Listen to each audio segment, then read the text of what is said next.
اعوذ باللہ من الشیطان الرجیم بسم اللہ الرحمن الرحیم السلام علیکم ورحمۃ اللہ وبرکاتہ۔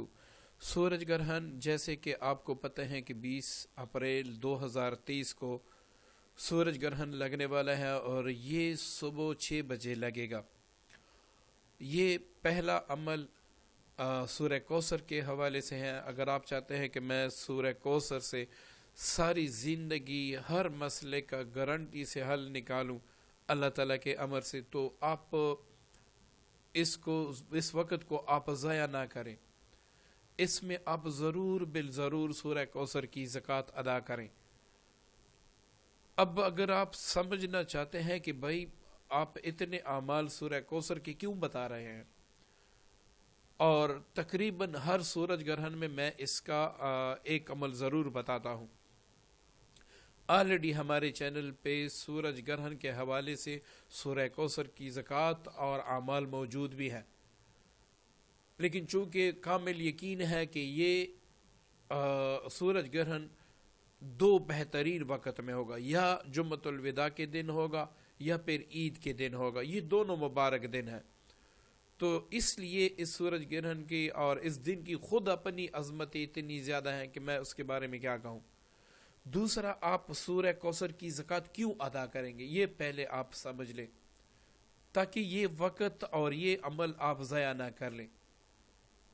پیارے ناظرین، سورہ کوثر اگر آپ پڑھیں اِنَّا أَعْطَيْنَاكَ الْكَوْثَرَ، اس کا مفہوم ہی یہی ہے کہ محبوب ہم تجھے اتنا کثیر عطا کریں گے، اتنا کثیر عطا کریں گے کہ جس کی انتہائی نہ ہو۔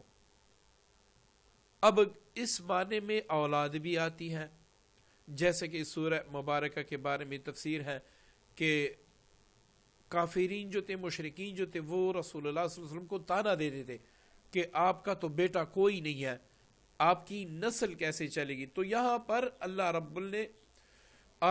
رب العزت نے جمع کا صیغہ استعمال کیا۔ کوثر مطلب اتنا زیادہ عطا کر دیا جائے گا، اور یہ بھی نہیں ہے کہ صرف اولاد۔ اگر آپ دیکھیں، عزتیں بھی ہمارے حبیب کے پاس ہیں، عظمتیں بھی ہمارے حبیب کے پاس ہیں، عرش پہ جانے والے بھی ہمارے حبیب ہیں، سدرۃ المنتہا کو پار کرنے والے بھی ہمارے حبیب ہیں، قرآن کی رفعتیں اور عظمتیں حاصل کرنے والے بھی ہمارے حبیب ہیں، اللہ جل شانہ کے حبیب بھی ہمارے حبیب ہیں۔ اب اتنی عظمتیں اور ساری، بلکہ آپ خود دیکھیں کہ صرف ایک ہی اشارے سے محبوب علیہ السلام نے چاند کو 2 ٹکڑے کر دیا، اور یہ ایک ایسا نبی کہ جو زمین کا بھی نبی ہے، جو آسمان کا بھی نبی ہے، جو دوسرے انبیاء تھے وہ تھے، اور ہمارے حبیب یہ دنیا، یہ کائنات بننے سے پہلے بھی نبی تھے، اور آخر تک تا قیامت وہ نبی ہی رہیں گے۔ مطلب اس سورہ مبارکہ یہ ہے کہ میں تجھے اتنا زیادہ عطا کروں گا کہ جس کی انتہائی نہیں ہوگی۔ اب یہ کلام چونکہ ہمارے لیے بھی ہے، ہمارے حبیب ہمارے لیے لے کے آئے تھے، تو جب بھی کوئی شخص اس کلام کو پڑھتا ہے کسی بھی مقصد کے لیے، اور اس کا یقین یہ ہوتا ہے کہ اللہ تعالیٰ میری دعا سن رہا ہے، اور یہ وہ کلام ہے کہ آپ کو پتہ ہے، میں یہ ایک واقعہ آپ کو سنا دوں۔ خانہ کعبہ پہ جب بھی کوئی عرب میں کوئی شاعر شعری لکھتا تھا تو وہ اپنی غزل خانہ کعبہ پہ لگا دیتا تھا، کیونکہ وہ بڑے فصیح و بلیغ تھے عربی میں اور بڑے زیادہ شاعر تھے، تو وہ شعر یا غزل لکھ کے خانہ کعبہ پہ لٹکا دیتے تھے۔ تو جب سورہ کوثر نازل ہوئی تو کسی نے خانہ کعبہ کے ساتھ سورہ کوثر کو لگا دیا، تو سارے شعراء حیران رہ گئے کہ بھئی یہ اتنا اعلیٰ کلام، اتنا عظیم کلام، اتنا عظیم کلام یہ کس کا ہے؟ اب آپ خود سوچیں کہ ایک سورہ مبارکہ تمام شعراء، تمام جتنے بھی عرب کے شعراء ہیں، جو بڑے جید شعراء ہیں، اس کے اعمال کو ہی شرمندہ کیوں نہ ہو۔ یہ کلام کس کا ہے؟ رب العالمین کا، اور نازل کس پہ کیا گیا ہے؟ محبوب علیہ السلام پہ۔ اب اس کی عظمتوں کے لیے یہ بھی اتنا بھی کافی ہے اب آپ جب بھی کسی کام کے لیے اس کو پڑھتے ہیں تو آپ کا کام اللہ تعالیٰ فوراً، کیونکہ آپ خود کہتے ہیں کہ اللہ مجھے اتنا عطا کر دے، اتنا عطا کر دے کہ میں سنبھال ہی نہ سکوں. اب آپ دولت مانگتے ہیں، آپ عجاب مانگتے ہیں، آپ دشمن کو ابتر کرنا چاہتے ہیں، آپ زبان بندی، جتنے بھی اعمال ہیں، اگر ایک بندہ صرف سورہ کوثر کا عامل بن جائے، ایسے سمجھو کہ اللہ تعالیٰ کے امر سے، اللہ تعالیٰ کے فضل و کرم سے وہ دنیا کا بے تاج بادشاہ بن گیا. اتنے زیادہ اعمال ہیں. اب اس دنیا کا کوئی بھی حاجت، دنیا کی کوئی بھی حاجت، کوئی بھی کام ہو، آپ سورہ مبارک سے لے سکتے ہیں. بس دو شرطیں ہیں، ایک آپ کا یقین کامل ہونا چاہیے، اور ایک جب آپ اس کی زکوٰۃ ادا کر دیں تو اس کو ورد میں رکھیں. ہماری سب سے بڑی خامی یہ ہوتی ہے کہ کسی بھی وظیفے کی زکوٰۃ ادا کرتے ہیں تو اس کا ورد پھر بعد میں نہیں کرتے. ورد آپ کی روحانیت کو مضبوط کر دیتا ہے. آپ زکوٰۃ ادا کر دیتے ہیں تو عمل آپ سے جاری ہو جاتا ہے. اس کے بعد جو روزانہ مداومت آپ کرتے ہیں اس سے آپ کے اندر روحانی قوت بڑھ جاتی ہے، اور اس جو چیز آپ پڑھتے ہیں، جو سورت آپ پڑھتے ہیں، جو اللہ تعالیٰ کا نام آپ پڑھتے ہیں، اس میں آپ کے لیے کمال کی تاثیر پیدا ہو جاتی ہے. اب ہماری خامی کیا ہوتی ہے؟ ایک عمل کی ہم چلا کشی کرتے ہیں، زکوٰۃ ادا کرتے ہیں، اس کے بعد ہم اس عمل کو چھوڑ دیتے ہیں، پھر ہم کہتے ہیں کہ بھئی ہمارے کام نہیں ہوئے. آپ ایک سورت کو پابندی سے روزانہ پڑھا کریں، جب بھی کوئی مسئلہ آئے پھر اس وقت آپ پڑھیں، پھر آپ کمال دیکھیں. اور یہ ہمارے اسلاف سے بھی ثابت ہے. تو اگر آپ سورہ کوثر کی زکوٰۃ ادا کرنا چاہتے ہیں تو یہ آنے والے سورج گرہن میں آپ ایسا کریں کہ کوئی علیحدہ کمرہ تلاش کر لیں. اس میں اگر رمضان المبارک ہے، جمعۃ الوداع ہے، تو آپ پھر اگر بتی نہ لگائیں، صرف عطر اپنے کپڑوں پہ لگائیں.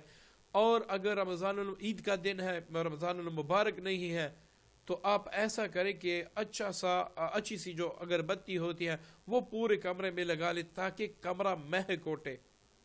کیونکہ خوشبو میرے حبیب کو پسند تھی، اور جب سے خوشبو میرے حبیب کو پسند آئی ہے تو سارے موکلات، فرشتگان، جتنے بھی نیک پارسا مخلوقات ہیں، ان کو بھی خوشبو پسند ہے.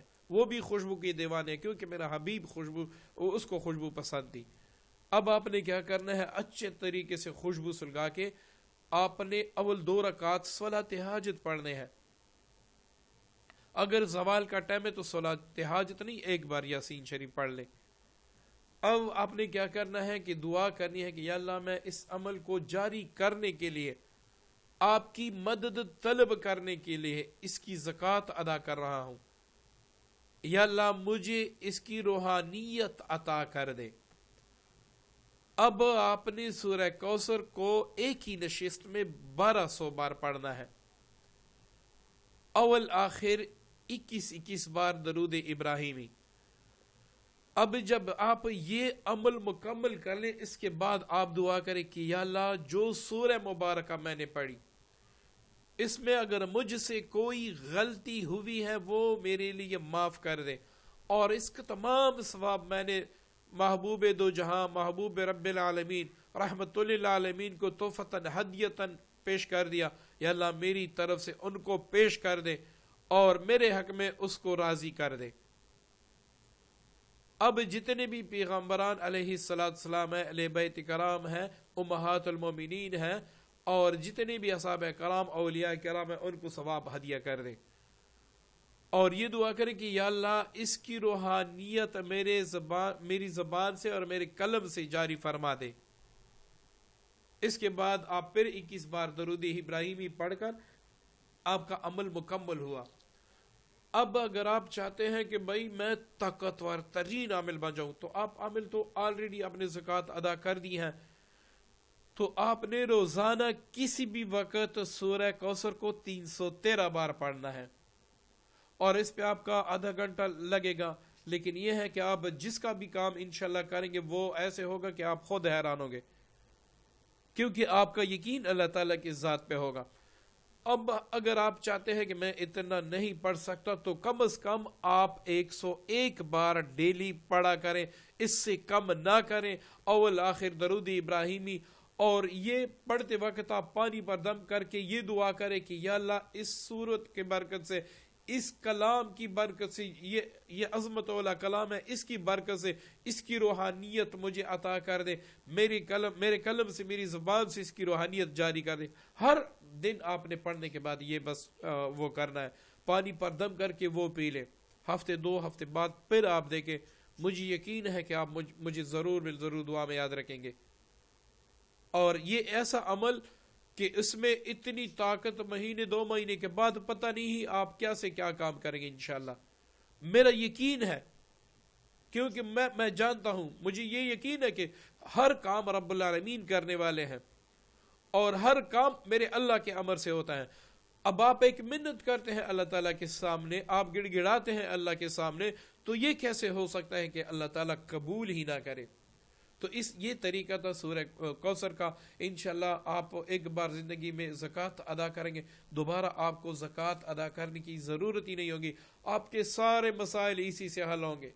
اب اس کے اعمال انشاءاللہ ہمارے 3 چینل مزید ہیں، البوراق وظائف، آپ اس کو بھی سبسکرائب کر لیں، وہاں پر اس کی تعویذات ہیں بھی اور اپلوڈ بھی کر دیے جائیں گے. وظائف آفیشیل ٹی وی جو ہے اس کو بھی سبسکرائب کیجیے گا، اور اس کے ساتھ جو ہمارا حروف ثوابت کے کرشمات والے چینل ہے وہ بھی سبسکرائب کیجیے گا، وہاں پر بھی اس کے نقوش دیے جائیں گے. امید کرتا ہوں آج کا عمل آپ کو پسند آئے گا. اپنی دعاؤں میں یاد رکھیے گا. اللہ حافظ.